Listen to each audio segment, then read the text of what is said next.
아침에 눈을 뜨자마자 휴대폰부터 확인합니다. 부재중 전화가 6통이나 찍혀 있더군요. 모두 여자친구한테서 온 거예요. 그 숫자를 보는 순간 한숨이 저절로 나옵니다. 아, 오늘도 또 이 이야기겠구나. 저는 잠이 많습니다. 한번 잠들면 깊게 자는 스타일이라 알람을 여러 개 맞춰놔도 가끔은 아무 소리도 못 듣고 지나가 버립니다. 일이 재택근무라 출퇴근 시간이 따로 없어요. 어떤 날은 새벽까지 일하고 어떤 날은 해가 중천에 떠서야 눈을 뜨기도 합니다. 그래도 여자친구가 출근하기 전에는 꼭 깨어 있으려고 노력합니다. 알람을 더 맞추고 스스로 다짐도 합니다. 오늘은 진짜 일찍 일어나자.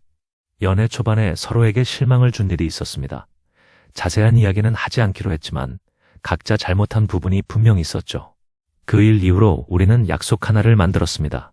자기 전에는 서로 사진 보내기, 밤에 일할 때는 중간중간도 보내주기. 처음에는 좀 낯설었지만 서로를 안심시키기 위한 거라고 생각했습니다. 우리는 원래 밖에 많이 나다니는 커플도 아니고 나간다고 서로 허락받는 타입도 아니었거든요. 그래서 그 약속이 특별히 이상하거나 부담스럽게 느껴지진 않았습니다. 그냥 우리만의 방식이라고 여겼죠. 그런데 어느 순간부터 메시지를 보내기 전에 한 번 더 생각하게 됩니다. 지금 이 시간에 안 보내면 서운해할까? 이 말투가 괜히 짜증으로 들릴까? 괜히 문장을 다시 고치고 웃는 이모티콘을 하나 더 붙입니다. 그러다 저번 주에 일이 터졌습니다. 늦잠을 자느라 여자친구 전화를 못 받은 날이었어요. 일어나 보니 부재중 전화가 여러 통이고 바로 싸움이 됐습니다. 왜 전화 안 받아? 진짜 잠들어서 못 들었어. 그게 말이 돼, 알람은? 울렸을 텐데 내가 너무 깊이 자서 못 들은 것 같아. 여자친구는 많이 화가 나 있었습니다. 예민한 편이라는 걸 알고 있었고 그날은 이해하려고 애썼습니다. 그래서 약속을 하나 더 했습니다. 벨소리를 최대로 해놓고 휴대폰을 귀 옆에 두고 자겠다고. 며칠은 잘 지났습니다. 저도 신경 써서 그렇게 했고 별일 없이 지나갔죠. 그런데 며칠 전 또 똑같은 일이 일어났습니다. 겨울만 되면 유독 푹 자는 날이 있는데 하필 그날이었나 봅니다. 알람을 10개 넘게 맞춰놓고 벨소리도 최대치로 하고 휴대폰도 베개 옆에 딱 붙여놓고 잤는데 정말 아무 소리도 못 들었습니다. 눈을 떠보니 또 부재중 전화가 찍혀 있고 그 순간 이번엔 진짜 끝났구나 싶었습니다. 그날 이후로 여자친구가 많이 차가워졌습니다. 카톡은 반나절에 한 번 올까 말까 하고 저는 계속 미안하다고 합니다. 괜히 애교를 부려보고 말투도 더 조심합니다. 그러다 문득 이런 생각이 들었습니다. 이게 정말 이렇게까지 화낼 일인가? 다른 커플들은 왜 이렇게 많이 자? 곰팅이야 하면서 웃고 넘어가는 경우도 많잖아요. 그래서 이번엔 진지하게 이야기를 꺼냈습니다. 깨어있을 때는 최대한 맞추려고 노력해. 그런데 자는 건 의식이 없는 상태잖아. 고의로 안 받은 것도 아니고 노력은 하겠지만 솔직히 이게 노력한다고 되는 일인지 잘 모르겠어. 여자친구는 이렇게 말했습니다. 며칠 전에 약속했잖아. 또 그랬다는 게 문제야. 이제 신뢰가 깨지는 것 같아. 솔직히 좀 지쳤어. 관계를 좀 생각해보고 싶어.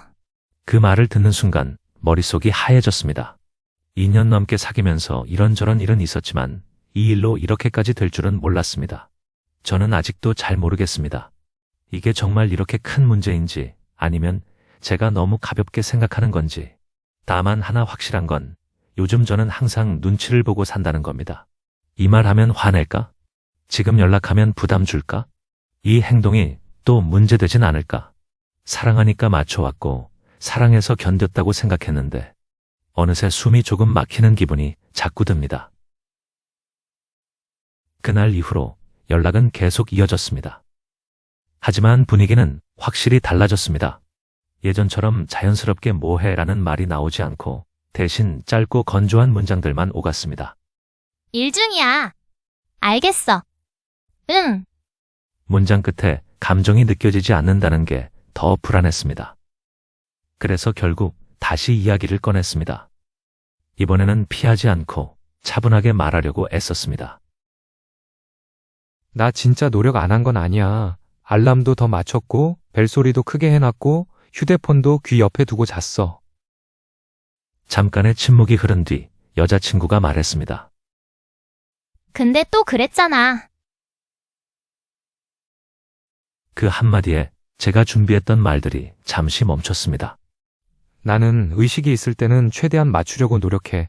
그런데 자는 건 내가 의식이 없는 상태잖아. 일부러 안 받은 것도 아니고 고의도 아니야. 말을 하면서도 스스로 변명처럼 들리는 건 아닌지 계속 신경이 쓰였습니다. 여자친구는 조용히 제 말을 듣다가 고개를 살짝 떨군 채 말했습니다. 나도 알아. 일부러 그런 거 아닌 거. 근데 잠시 말을 멈추더니 이렇게 이어갔습니다. 며칠 전에 약속했잖아. 그 약속이 또 깨졌다는 게 나는 너무 힘들어. 그게 반복되니까 이제는 신뢰가 깨지는 느낌이야. 저는 그 신뢰라는 단어가 마음에 걸렸습니다. 신뢰라면 믿어주는 것도 포함되는 거 아닌가? 고의가 아니라는 걸 알면서도 그래도 믿어주는 게 신뢰 아닌가? 하지만 그런 말은 입 밖으로 내지 않았습니다. 괜히 상황을 더 꼬이게 만들 것 같았기 때문입니다. 대신 이렇게 말했습니다. 노력은 계속할게. 그런데 솔직히 말하면 이게 노력한다고 완전히 해결될 수 있는 일인지 잘 모르겠어. 그 말을 듣자 여자친구의 표정이 조금 더 굳어졌습니다. 그래서 더 지치는 거야. 노력해도 안 될 것 같다는 말이 왜 이렇게 무책임하게 들리는지 알아? 그 말에 저는 아무 대답도 하지 못했습니다. 무책임하다는 말이 가슴에 아프게 남았습니다. 저는 그냥 현실적인 얘기를 했다고 생각했는데 여자친구에게는 포기처럼 들렸던 모양입니다. 그날 대화의 끝은 이런 말이었습니다. 나 솔직히 좀 질린 것 같아. 계속 이 얘기 반복하는 것도 우리 관계를 한번 생각해보고 싶어. 그 말을 듣는 순간 머릿속이 하얘졌습니다. 2년 동안 연애하면서 크고 작은 싸움은 있었지만 이렇게 조용하게 관계를 꺼내놓은 적은 처음이었기 때문입니다. 며칠 동안 우리는 서로를 피해 다니듯 연락을 최소화했습니다. 저는 계속 머릿속으로 그 대화를 되새겼습니다. 내가 정말 무책임했던 걸까? 더 노력할 수 있었는데. 그리고 마침내 결심했습니다. 직접 만나서 얘기해야겠다고. 주말에 여자친구를 만나자고 했습니다. 카페에서 마주 앉았을 때 둘 다 말이 없었습니다. 먼저 입을 연 건 여자친구였습니다. 나 생각 많이 했어. 저는 가슴이 철렁 내려앉았습니다. 우리 헤어지자. 그 말을 기다리고 있었으면서도 실제로 듣자 세상이 무너지는 기분이었습니다. 왜? 꼭 이렇게까지? 목소리가 떨렸습니다. 여자친구는 눈물을 글썽이며 말했습니다. 사랑은 해. 정말로. 그런데 계속 이렇게 불안하고 눈치 보고 서로 상처 주면서 지내는 게 너무 힘들어. 나도 너도 지쳤잖아. 저는 반박하고 싶었습니다. 더 노력할 수 있다고, 바꿀 수 있다고. 하지만 입이 떨어지지 않았습니다. 그동안 쌓인 피로가 제 몸에도 무겁게 내려앉아 있었기 때문입니다. 맞는 말이었습니다. 사랑하는데도 함께 있는 게 서로를 아프게만 하는 관계라면 계속 붙잡고 있을 이유가 없다는 걸 깨달았습니다. 그래, 너 말이 맞아. 조용히 고개를 끄덕였습니다. 우리는 그렇게 조용히 이별했습니다. 카페를 나서면서 여자친구가 마지막으로 말했습니다. 고마웠어. 진심으로. 저도 웃으며 대답했습니다. 나도 행복해. 집에 돌아와 침대에 누웠습니다. 휴대폰 알람을 모두 지웠습니다. 이제 아침에 눈을 뜨면 부재중 전화를 확인할 필요가 없다는 생각에 가슴이 조금 시리면서도 동시에 홀가분했습니다. 잠이 많아서, 늦잠을 자서, 전화를 못 받아서 시작된 싸움이 결국 우리를 여기까지 데려왔습니다. 사랑은 있었지만 그 사랑을 지키는 방식이 서로 너무 달랐던 겁니다. 이제는 더 이상 눈치를 보지 않아도 됩니다.